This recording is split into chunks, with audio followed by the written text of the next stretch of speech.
No, my sme tu 3 ženy z cirkevného spoločenstva Viera, ktorý patrí pod baptistickú cirkev. A prišli sme sem na odporúčanie našich priateľov, takisto z nášho zboru, ktorí už tento kurz majú za sebou. A prišli sme sem s tým, že to teda fakt veľmi dobré a chceli sme sa niečo naučiť a posunúť ďalej a tie naše skúsenosti a to, čo sa tu naučíme, vlastne zúžitkovať v službe ľuďom. Tak hlavný dôvod je ten, že sme zapojení do služieb rôznych, stretávame sa s ľuďmi, niektorí z nás robia mentoring, poradenstvo, začali sme budovať v našom spoločenstve rodinné centrum, takže toto bol hlavný dôvod, aby vlastne sme vedeli nejakým spôsobom ešte lepšie slúžiť ľuďom a pomáhať im.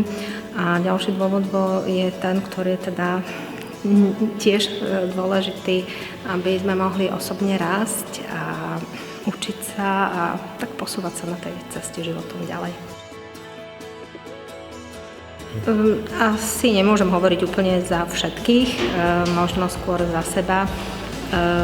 Pre mňa tento kurz znamenal aj taký osobný rast, čo si veľmi uvedomujem. Je to niečo, čo naozaj mi pomohlo tak upratať svoj život, vidieť niektoré veci cez takú inú perspektívu.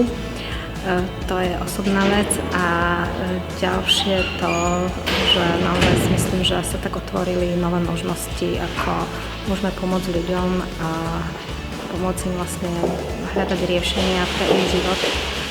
A čo mňa osobne ešte veľmi teší, že tento kurz má názov kresťanský coaching, že je to niečo také navyše, čo dáva životu iný rozmer, lebo viera v Boha a vzťah k Bohu je v tomto kľúčový.